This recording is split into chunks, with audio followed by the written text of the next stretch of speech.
আমি মিলনৰ কথা মুখত কওঁ যে সকলো জাতি বৰ্ণ ভাষা নিৰ্বিশেষে আমি অসমীয়া মুখত কওঁ, কিন্তু আমি চেষ্টা নকৰোঁ সংস্কৃতিৰ সৈতে পৰিচয় হ'বলৈ।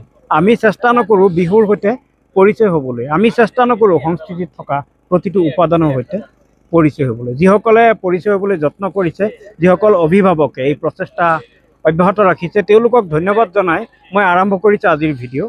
ভাল লাগিছে বিহু নৃত্য শিকি পেলাই। আগতে আমি ইমান জনা নাছিলোঁ, ইয়াত আহি বহুত শিকিছোঁ। বহুত শিকিব পাৰিছা? এতিয়া নাচিব পাৰা? কি নাম তোমাৰ? সুহনা নাৰ্জিয়া হওক। এইখন অঞ্চলত আগতে কৰ্মশালা হোৱা নাছিলে, এইবাৰ ফাৰ্ষ্ট টাইম হৈছে। আমি ভাবোঁ এখন গাঁৱত কৰ্মশালাখন হ'ব লাগে বুলি। তো ছাৰে যে আমাৰ সপোনটো দিঠক কৰিলে, সেইটো ভাবি বহুত ভাল লাগিছে, মনটো বহুত ভাল লাগিছে। সংস্কৃতিকে আমি সেয়া বুজি পালোঁ, বিহু নৃত্যকে আমি সেয়া বুজি পাইছোঁ। যে মই ধৰ্মীয় সংখ্যালঘু অঞ্চলৰ মাজত আছোঁ। মই যি স্থানত ভিডিঅ' বনাই আছোঁ, এয়া এক ধৰ্মীয় সংখ্যালঘু অঞ্চল। ইয়াত বিহুৰ কৰ্মশালা হৈ আছে। অসমৰ অন্য ক'তো আছেনে নাই মই নাজানো, আপোনালোকে জনাব যে ধৰ্মীয় সংখ্যালঘু অঞ্চলত বিহু হৈ আছেনে নাই। মই ভাবি আছোঁ যে এয়াই প্ৰথম, আৰু এয়া মোৰ গাঁও, মোৰ অঞ্চল, আৰু ইয়াত হৈ আছে বিহুৰ কৰ্মশালা।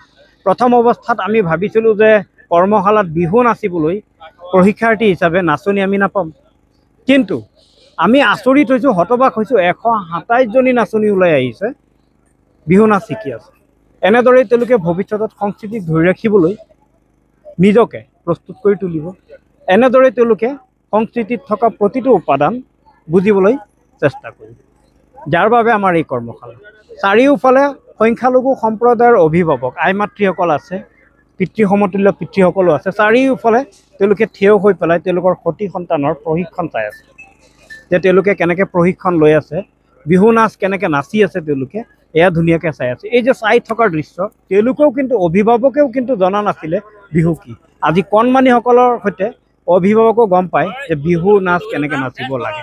আমি আমাৰ সন্তানক অসমীয়া সংস্কৃতিৰ লগত জড়িত নকৰিলে আমাৰ মাইনৰিটি ফালৰ ল'ৰা ছোৱালীবিলাক দিনে দিনে পিছপৰা হৈ থাকিব। মুখত খালি অসমীয়া হৈ থাকিলে নহ'ব।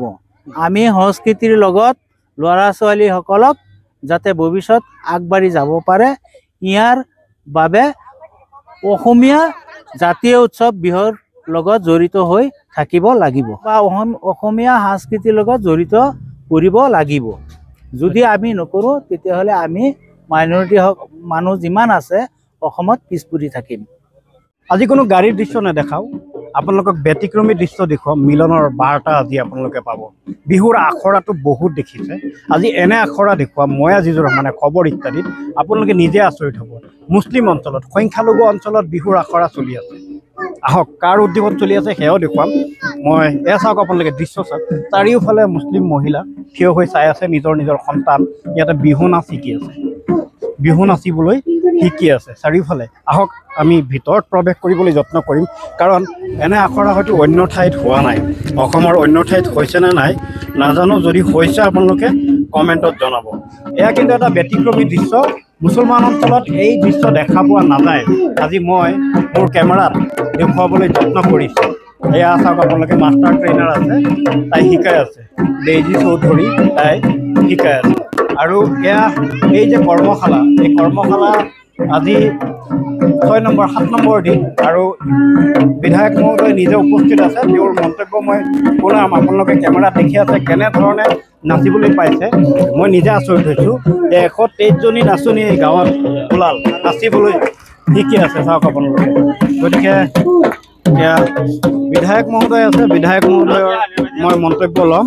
ৰঙালী বিহুৰ শুভেচ্ছা আৰু ওলগ জনাইছোঁ। আমি বৰচলাত যোৱা বছৰৰ পৰা এক ব্যতিক্ৰম চিন্তা চৰ্চাৰে আমি চেষ্টা কৰিছোঁ যাতে অসমৰ যি জাতীয় উৎসৱ, এই জাতীয় উৎসৱটো যাতে সেই অঞ্চলসমূহলৈ আমি লৈ যাওঁ, যি অঞ্চলসমূহত জাতীয় উৎসৱ হিচাপে যদিও আমি বিহুক সকলোৱে পালন কৰোঁ, সকলোৱে মানো, কিন্তু ইয়াৰ প্ৰচলন বা বিহু আয়োজন কৰাৰ যিটো মানসিকতা বা তেনেকুৱা পৰিৱেশ আমি দেখা নাপাওঁ। সেইকাৰণে মই যোৱাবাৰ মোৰ নিজৰ গাঁৱত গংগাপুৰ বুলি এখন গাঁৱত আয়োজন কৰিছিলোঁ। খুবেই সুন্দৰকৈ আয়োজন হৈছিলে, আৰু তেতিয়াই মই ভাবিছিলোঁ এখন একেবাৰে মানে 100% মানে ধৰ্মীয় সংখ্যালঘুৰে পৰিবেষ্টিত এখন অঞ্চলত আমি এনে এখন কৰ্মশালাৰ আয়োজন কৰিলোঁ। কৰ্মশালাৰ আয়োজন কৰাৰ মই তেতিয়াও চিন্তা কৰিছিলোঁ আৰু মই তেতিয়া ঠিক কৰি ল'লোঁ যে এই ঠাইখনত তেনে এক পৰিৱেশ আছে য'ত আমি সুন্দৰকৈ এটা নতুন প্ৰজন্মক আমাৰ জাতীয় উৎসৱ যি আমাৰ সংস্কৃতিৰ সৈতে পৰিচয় কৰাই দিব পাৰিব। পৰিচয়ৰ লগে লগে আমি হেণ্ড অভাৰ মানে ট্ৰান্সফাৰ মানে আচ্ছা এটা প্ৰজন্মৰ পৰা অন্য এটা প্ৰজন্মলৈ ট্ৰান্সফাৰ কৰি দিয়াৰ এটা সুন্দৰ সুযোগ আৰু এই সুযোগখনৰ মই এটা নিমিত্ত এটা প্ৰয়াস কৰিছোঁ। মই ভাবোঁ ইয়াৰ জৰিয়তে আমাৰ যিমান আমাৰ কণ কণ মইনাসকলে এতিয়া বিহু শিকি আছে, বিহু নৃত্য শিকি আছে, এওঁলোকৰ হৃদয়ত এওঁলোকৰ মনৰ ভিতৰত বিহুৰ এটা মানে প্ৰতি তেখেতসকলৰ এটা স্মৰণীয় এটা থাকি যাব আৰু এইটোৱে আমাক মানে তেওঁলোকৰ মনলৈ মানে সদায় এটা বিহুৰ প্ৰতি এটা চিন্তা চৰ্চা আহি থাকিব। আৰু এই অঞ্চলতো মই দেখিছোঁ যে সকলো ৰাইজে আহি প্ৰত্যেক দিনে আমাৰ বিহুৰ কৰ্মশালা পৰিদৰ্শন কৰি আছে। ইয়াৰ জৰিয়তে তেওঁলোকেও বিহুৰ বিষয়ে জনা, বিহুৰ বিষয়ে তেওঁলোকে শিকা আৰু বিহুৰ বিষয়ে আগ্ৰহ ৰাইজৰ মাজত বাঢ়িব।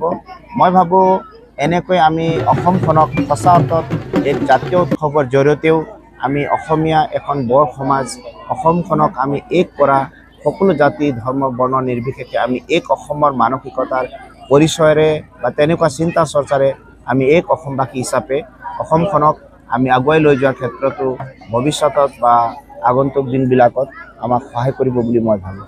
মোৰ নিজৰে বিশ্বাস হোৱা নাই। মই বিধায়ক মহোদয়ৰ সৈতে আজিৰ পৰা 3 বছৰ আগত তেওঁৰ কোঠাত এই আলোচনাটো কৰিছিলোঁ যে আমি মুখেৰে ক'লে নহ'ব যে সংস্কৃতিক আমি ভাল পাওঁ বা সংস্কৃতিক আমি আঁকোৱালি লৈছোঁ, হাতে কামে কৰি দেখুৱাব লাগিব। এই আলোচনাটো আমি কৰিছিলোঁ।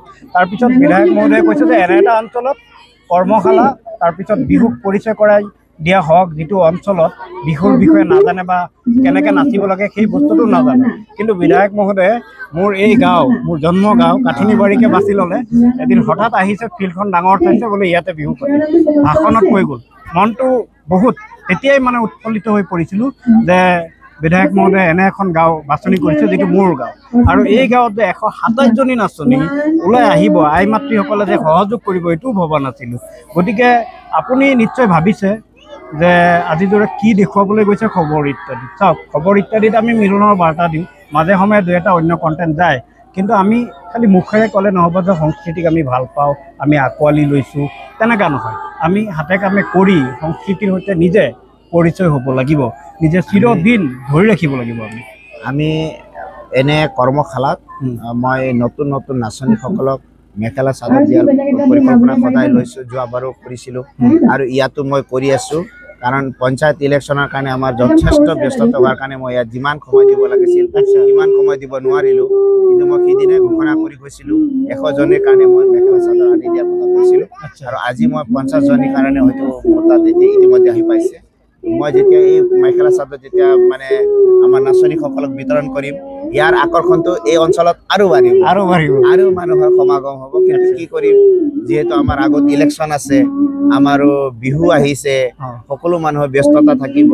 সেইকাৰণে এই যিটো কৰ্মশালাটোক মই 20 দিন বা 25 দিনলৈকে মই আগলৈ লৈ যাব লাগিছিলে, সেইটো মই কৰিব এতিয়া মানে সময়ৰ কাৰণে অনুকূল নহয়। সেইকাৰণে মই ভাবিছোঁ এটা 10দিনীয়া কৰ্মশালা আমি আৰম্ভ মানে ইয়াত সামৰিব লাগিব, কিয়নো বিহু আহিব আৰু নিৰ্বাচনো আহিব। আজি আমি নাচনীসকলক আমি কি কয় মেখেলা চাদৰ বিতৰণ কৰিম। আমি জানো যে বিধায়কসকল বা ৰাজনৈতিক নেতাসকলে কেৱল ৰাজনীতিয়ে কৰে, কিন্তু আমি এনে এজন বিধায়ক পাইছোঁ যিয়ে ৰাজনীতিৰ বাহিৰেও সংস্কৃতিৰ সৈতে পৰিচয় কৰাই দিবলৈ ধৰ্মীয় সংখ্যালঘু অঞ্চলক উৎসাহিত কৰে। আৰু সেইটো বহুত ভাল পদক্ষেপ। কেৱল ৰাজনীতিৰ লগত জড়িত নহয়, বিধায়ক গণেশ কুমাৰ লিম্বু ডাঙৰীয়াই বহু অন্যান্য এনেধৰণৰ কৰ্মৰ সৈতেও জড়িত, যিটো মানুহক অবাক কৰি তোলে যে এনে এটা অঞ্চলত বিহু পাতিবলৈ লৈছে, এনে এটা অঞ্চলত কৰ্মশালা পাতি আছে, যিটো অঞ্চলত কোনো দিনাও কোনো কৰ্মশালা হোৱা নাছিলে, বিহু কি চিনি পোৱা নাছিলে, সংস্কৃতি কি বুজি পোৱা নাছিলে। আজি বিধায়ক মহোদয়ৰ জৰিয়তে বুজি পাই আছে, চিনি পাই আছে, নাচিবলৈ শিকিছে। এই কণমানিসকল কেমেৰা ঘূৰাই দেখুৱাই দিয়া যে এই কণমানিসকল পাব লাগে ইয়াতে, তেওঁলোকে বিহু শিকি আছে। ডেইজি চৌধুৰী মাষ্টাৰ ট্ৰেইনাৰ আছে, তাই শিকাই আছে ইয়াতে। গতিকে অসমৰ অন্যান্য ঠাইতো বহু পিছপৰা আৰু এনে ঠাই আছে, ধৰ্মীয় সংখ্যালঘু অঞ্চল কেৱল কাঠনিবাৰীয়ে নহয়, মোৰ গাঁৱে নহয়, আৰু গাঁও আছে সেইসকল গাঁৱক উদ্দেশ্য কৰি কি ক'ব? মই আচলতে এই মানে চিন্তাটো মোৰ তেতিয়া আহিল যে মই সদায় মানে যাওঁ আমাৰ বিশেষকৈ বিহুগুৰি অঞ্চলত মানে কৰ্মশালা হয় আচ্ছা আৰু তেওঁলোকে তাতে চবেই প্ৰায় মানে বিহু নাচিবলৈ জানে, প্ৰায় মানে বিহু নাচে। তো মই তেতিয়া ভাবিছিলোঁ যে এই কৰ্মশালাটো আপোনালোকে আমাৰ যি মানে আমাৰ যি কালচাৰেল যি ডিপাৰ্টমেণ্ট আছে বিদ্যা ভাৰতী আমাৰ জ্যোতি ভাৰতী তেওঁলোকে এই অনুষ্ঠানটো তেনেকুৱা ঠাইত লৈ যাব লাগে য'ত নেকি আজিলৈকে বিহু আমি ৰাজহুৱা হিচাপে অনুষ্ঠান মানে আয়োজন কৰা নাই, বা তেনে এখন জনগোষ্ঠী বা তেনে এখন অঞ্চললৈ লৈ যাব লাগে য'ত নেকি সঁচা অৰ্থত বিহুক আমি ওচৰৰ পৰা সৰু ল'ৰা ছোৱালীয়ে এতিয়ালৈকে মানে দেখা নাই। মই তেতিয়া অনুভৱ কৰি এই বিষয়টোক মই প্লেনিং কৰি আছিলোঁ আৰু যোৱা বছৰৰ পৰা মই আৰম্ভ কৰিছোঁ। এই বছৰ মই আপোনালোকৰ ইয়াত আৰম্ভ কৰিছোঁ। অহা বছৰ আপোনালোকে দেখিব হয়তো মই কোনোবা এটা বাগান অঞ্চলত, কিন্তু আমি নিজেই পাতিম অহা বছৰ আপোনালোকক মই দেখুৱাই থৈ গৈছোঁ। এনেকৈ লাহে লাহে মই সম্পূৰ্ণ সমষ্টিকে মই মানে সকলো অঞ্চল য'ত নেকি ইয়াৰ আগত কেতিয়াও বিহু আয়োজন হোৱা নাছিলে মই চাওঁ। ময়ো গাঁৱৰ ল'ৰা আৰু মই যেতিয়া কলেজ গৈছিলোঁ তেতিয়া বা স্কুলত পঢ়ি আছিলোঁ তেতিয়া মানে স্কুলত পঢ়ি থাকোঁতেও আমাৰ মানে হাই স্কুলত পঢ়ি থাকোঁতেহে আমি কিছুমান মানে এইবিলাক মানে দেখিবলৈ পাইছিলোঁ। কাৰণ আমি য'ত আছিলোঁ তাত বড়ো আছে, এফালে আছে আমাৰ গোৰ্খা সম্প্ৰদায়ৰ আছে আৰু অলপ মানে আমি চাহ জনগোষ্ঠী একেবাৰে মানে নতুন হৈ যায়, পৰিৱেশটো এইকাৰণে নতুন হৈ যায়। সেইকাৰণে মই ভাবোঁ যে সঁচাকৈ আমাৰ জাতীয় উৎসৱৰ যি আমাৰ যিহেতু সকলোৰে মন প্ৰাণ আমাৰ মানে হৃদয়ত আমাৰ বিহুৰ প্ৰতি এটা বিশেষ এটা মানে সন্মান আছে, অসমীয়া জাতিৰ এটা গৌৰৱ, আমাৰ এটা পৰিচয়। সেইকাৰণে এই বিহুখনৰ জৰিয়তে মই অনুভৱ কৰোঁ যে অসমীয়া জাতি সকলো ভাষা ধৰ্মৰ যিমানে আমাৰ মাজত মানে বিভিন্ন মানে আমাৰ মাজত মতানৈক্য থাকিলেও, আমাৰ বিভিন্ন মানে এটাৰ ইজনৰ মাজত সিজনৰ মাজত এটা আক্ৰোশ থাকিলেও কিন্তু বিহু জাতীয় উৎসৱৰ জৰিয়তে আমি বিভিন্ন সময়ত নহ'লেও বিহুৰ সময়ত, ৰঙালী বিহুৰ সময়ত আমি বা বিহু উৎসৱৰ সময়ত আমি এক হ'ব পাৰিম আৰু এক হৈ পেলাই আমি অসমখনক আমি চাব পাৰিম। নতুন প্ৰজন্মৰ তেনেকুৱা অসম হওক য'ত আমি সকলো জাতি বৰ্ণ ভাষা নিৰ্বিশেষে অসমখনক আমি এক অসমীয়া হিচাপে আমি আগুৱাই যাব পাৰিম। তেনেকুৱা চিন্তা চৰ্চাত মই ভাবোঁ বিহুৰ অৱদান সকলোতকৈ ওপৰত থাকিব আৰু ইয়াৰ চেষ্টা আমি সকলোৱে, আমি যিসকলৰ সমাজত আমাৰ দায়িত্ব আছে, আমি যিসকলে সমাজখনক লৈ বা ভৱিষ্যত আমাৰ অসমখনক লৈ চিন্তা চৰ্চা কৰোঁ, ইয়াৰ কাৰণে আমি মানে কাম কৰিব লাগিব।